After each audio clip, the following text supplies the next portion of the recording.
They're expected to be known by my students or by employees, and if it's green, they know it very well. If it's black, they don't know anything about it, but I'm able to get a visualization of what's going on out there. We have a similar program for tracking research. I have gone back and looked at cross-section of the public research agendas of 35 countries, what they say that they want to be researching in computer security, and I've brought it all together.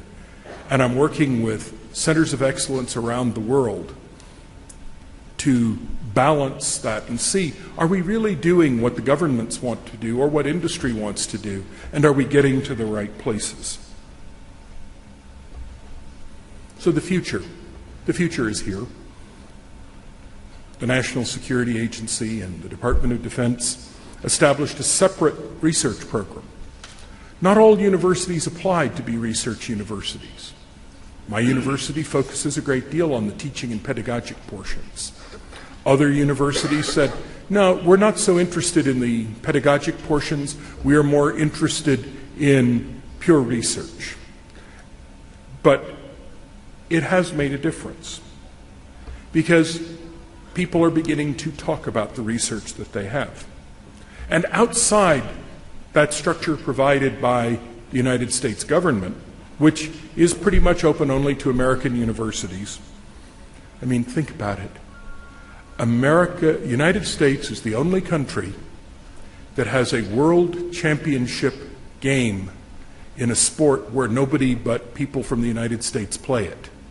Football, American football. Yeah, that's sort of how this worked. So one of the things that has come out of all of this has been an internationalization. Schools from around the world, being led by schools such as King Saud University, are beginning to look at how we share research. We already share the problems. Sharing is important. We already share the problems. The hacker that comes after your system is the same one that's coming after mine. But we must learn to share the students, faculty, and research agendas in such a way that we can, in fact, make a greater difference. In terms of the lessons learned, I will come back to more of the research issues, but there are some other issues that we have to look at in terms of lessons learned, because we have to think about how we focus our research. Meeting the need.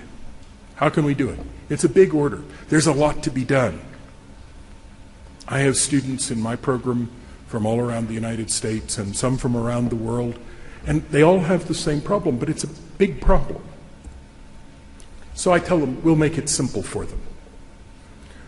When I teach my class, I say, there are only 3 things. First day of class, I come in and I say, there are only 3 things that you'll ever have to know about computer security and information assurance. You'll have to understand countermeasures. You'll have to understand the states of information. You'll have to understand security services. I tell them, if you can memorize those 3 things, you'll have an A in the course. Students look at me and say, that's good. I can do that. And they smile a lot and they think, oh, the crazy professor, he's going to give me an A for just remembering 3 things. Well, at American universities, after a few days, if you drop the class, you have to pay for it anyway. So I wait until after that. But one thing I do talk to them about is defense in depth. In terms of the countermeasures, I sort of explain to them that countermeasures is a little more complicated because technology is the part of that we can see. And going back to that picture of the snow in my backyard, it also is a matter of you have to go think about the iceberg that sank the Titanic. You couldn't see most of it. You can't, as much as it's snowing, you can't see those mountains in my backyard.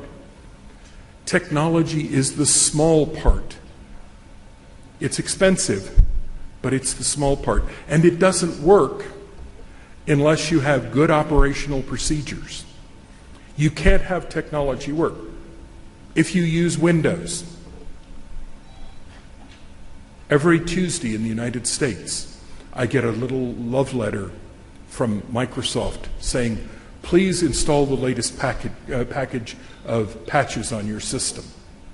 And you know, if I don't, my technology will eventually be killed. So I have to be disciplined enough to follow a policy and a procedure. I have to recognize that if I'm going to plug something into the World Wide Web, as soon as I do, somebody will find it and see what I've done wrong. So I have to have good operational procedures to do that. And very importantly, all of that has to be supported by people. The kingdom has made a brilliant decision to support this by approaching the people problem. Because I can buy more technology every day, and if it does not have good procedures, it will fail. And if the people are not educated and trained to use that technology and those procedures properly, they will fail. And it is extremely inexpensive to teach people, because you are making that as an investment. If I teach you that you cannot trust software that you don't know about, that will last a long time. And so this brings me to the second week of my class. Because there are only 45 things actually, and so I tell them, I lied a little bit. I did not tell you the truth, because you have to know all of this. You have to understand how the countermeasures of technology, policy, and practice and people interact with availability, integrity, authentication, confidentiality, and non-repudiation. And how all of that works while data is in transmission, or it's in storage, or it's in processing. And those are important concepts, because each time you have one of those intersections, what you have is a research topic.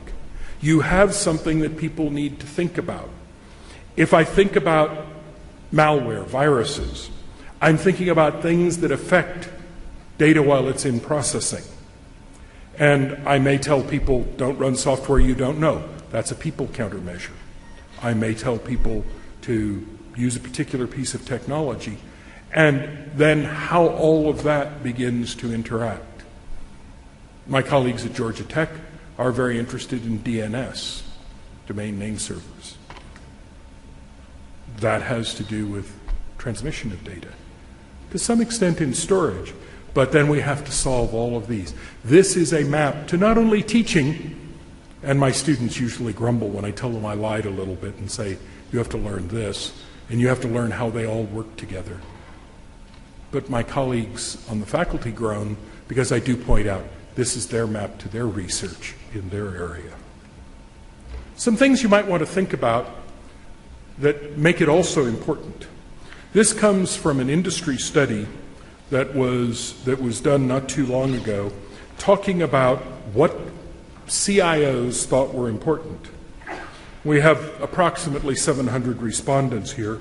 Notice that they think that management and support policies, 44% of them thought that was very important.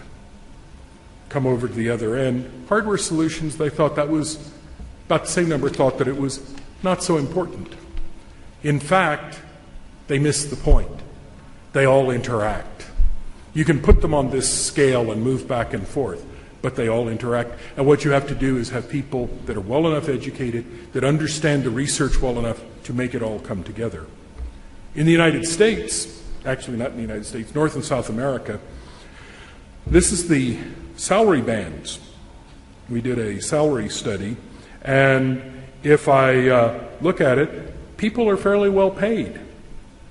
In Asia, not so much, but that's because they're emerging in what they need to do with information assurance.